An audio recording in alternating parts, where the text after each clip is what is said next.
There is a base in southern Turkey, in Adana province, 70 kilometers from the Syrian border, that contains something no other American military installation in the Middle East contains. Not Patriot batteries, not THAAD systems, not F-35 squadrons. Something that changes the nature of every strategic calculation in every war room in every capital on Earth the moment it becomes a target. Incirlik Air Base contains American B-61 nuclear gravity bombs, between 50 and 60 of them according to arms control organizations with access to NATO nuclear sharing estimates, stored in hardened underground WS-3 vaults, part of NATO's nuclear sharing arrangement, the doctrine under which American nuclear weapons are pre-positioned in Allied countries so that Allied aircraft can deliver them in a nuclear war scenario. The B-61s at Incirlik have been there since the Cold War. They survived the 2016 Turkish coup attempt, during which Turkey temporarily cut power to the base and blocked American aircraft from flying. They have survived every regional crisis since. On Wednesday, March 4th, an Iranian ballistic missile, a medium-range Fateh 110 variant, crossed Iraq, crossed Syria, entered the eastern Mediterranean, and headed toward Turkish airspace in the direction of Incirlik. NATO shot it down. For the first time in the 77-year history of the Atlantic Alliance, not in a training exercise, not as a deterrent deployment, but in live combat, NATO fired a weapon to defend a member state from an Iranian attack. Turkish officials said on background that Turkey was not the intended target. They said the missile was aimed at a base in Greek Cyprus and veered off course. NATO published its condemnation without specifying the intended target. Iran has not commented. But consider the geometry. The missile crossed Iraq. It crossed Syria. It entered the eastern Mediterranean in a precisely calculated arc that a NATO destroyer intercepted at range. A missile that veers off course does not travel across 3 countries in a controlled trajectory and then suddenly miss. A missile aimed at Incirlik, the base that stores American B-61 nuclear weapons, the base whose destruction would represent the single most consequential military strike against NATO infrastructure since World War II, would be intercepted exactly as this missile was intercepted. A senior fellow at the Royal United Services Institute put the distinction plainly. A deliberate Iranian strike on a base such as Incirlik would amount to a direct confrontation with a NATO member that has one of the alliance's largest militaries. That raises the risk of this tipping from a regional war into a far wider international crisis, not just rhetorically but operationally, because it would create immediate pressure for a collective NATO response and for Turkey to retaliate. Not rhetorically, operationally. That is the distinction every NATO defense minister is now privately making. If the missile was aimed at Cyprus and missed, a stray Iranian weapon, a NATO intercept, a diplomatic protest, no further consequence. If the missile was aimed at Incirlik, Iran targeted NATO's nuclear weapons storage facility in Turkey, NATO shot it down, and the next missile, if it comes, may not be intercepted. Defense Secretary Hegseth was asked whether the incident would trigger Article 5, NATO's Collective Defense Clause, the foundational guarantee that an attack on one member is an attack on all. His answer was the same answer he gave about the shipping container in Kuwait, the same answer he gave about the THAAD battery, the same answer he has given about every development that contradicted the winning decisively narrative. No sense that it would trigger Article 5, Hegseth said. The same Pentagon chief who said the goal is not regime change, the same Pentagon chief who said the facility where 6 Americans died in a shipping container was fortified, the same Pentagon chief who said America is winning decisively and devastatingly and without mercy, while NATO was simultaneously firing its first combat intercept in history to stop an Iranian missile from reaching a base where American nuclear bombs are stored. NATO Secretary General Rutte issued his response within 2 hours of Turkey's defense ministry confirming the intercept. The statement contained the most consequential diplomatic ambiguity in the alliance's history. NATO stands firmly with all allies, including Turkey, as Iran continues its indiscriminate attacks across the region.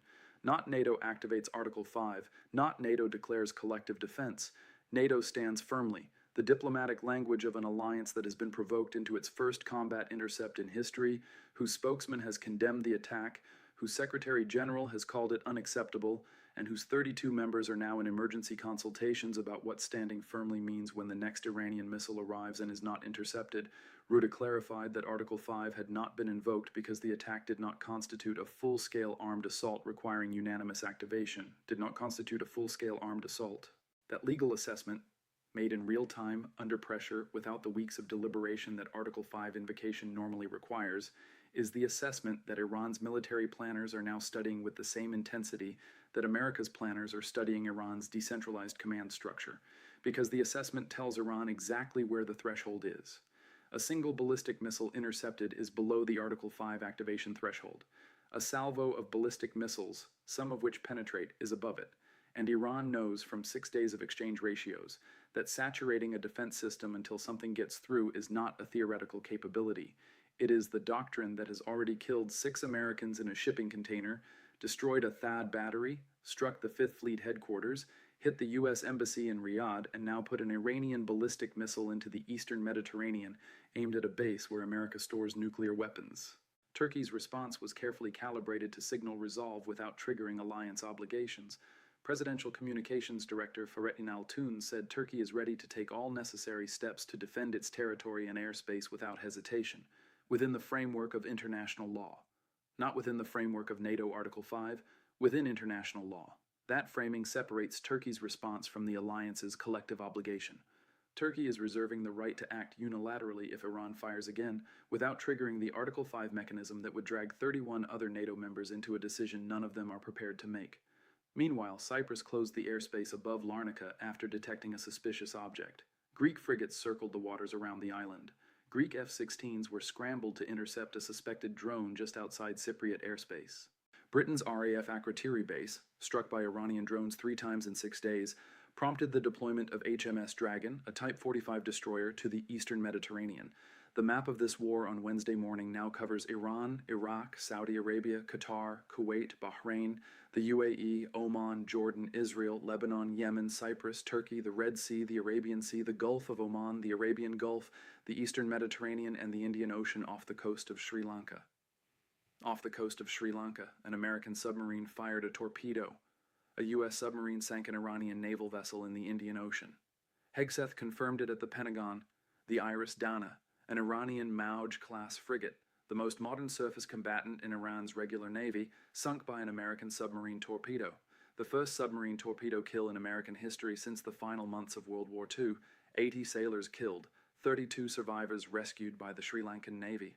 The Iris Dana is on the ocean floor, the first NATO combat intercept in history on the same day as the first American submarine torpedo kill in 80 years, both in the same war, both on the same Wednesday. And then came the succession announcement that made every American assumption about post-conflict Iran irrelevant. Iran's Assembly of Experts has elected Mojtaba Khamenei, the dead supreme leader's son, 55 years old, IRGC intelligence background, his father's closest ideological heir, as Iran's next supreme leader, under pressure from the Revolutionary Guards. Not a moderate reformer, not a technocratic pragmatist open to American negotiation, a man who has spent his entire adult life inside the IRGC's intelligence apparatus, the same apparatus that is currently executing his father's pre-authorized operational plan against American assets across 11 countries. Trump said after Khamenei's death that the strike was so successful it knocked out all the candidates on America's list for who would come next. Mojtaba was not on America's list. He survived because he was not visible enough to be targeted, and now, under IRGC pressure, he sits at the head of a country whose military is simultaneously firing ballistic missiles at NATO nuclear weapons storage facilities, sinking frigates in the Indian Ocean, and watching Russia calculate how many more days until European governments pick up the phone to Moscow. Europe's gas prices are up 85%. Russia is waiting, and Reuters has confirmed what every strategic analyst suspected. The United States is negotiating with Kurdish field commanders in Syria to launch a ground operation against Iran. The Kurdish proxy plan, the improvisation that follows every failed plan. The same strategy that produced the 1991 Shia and Kurdish uprising that America encouraged and then abandoned when Saddam crushed it while American forces watched. NATO fired its first combat intercept in history on Wednesday. An Iranian ballistic missile crossed Iraq and Syria and entered NATO's airspace. Hegseth said no Article 5. Mojtaba Khamenei is Iran's next supreme leader, installed under IRGC pressure, not on America's targeting list, and now in command of a pre-authorized decentralized campaign that has no off switch. A U.S. submarine sank an Iranian frigate near Sri Lanka, killing 80 sailors, the first torpedo kill since World War II. European gas is at an 85% premium. Russia is waiting. The Kurdish proxy has been confirmed, and the missile crossed Iraq and Syria and found NATO's airspace on day 7 of a war that was supposed to last 4 to 5 days. Share this with everyone you know right now. NATO fired its first combat intercept in history.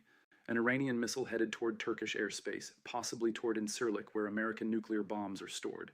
NATO said unacceptable, but no Article 5. Mojtaba Khamenei is Iran's next supreme leader under IRGC pressure, not on America's list, now in command. A U.S. submarine sank an Iranian frigate near Sri Lanka. 80 dead. First torpedo kill since World War II. Europe's gas at 85% premium. Russia waiting.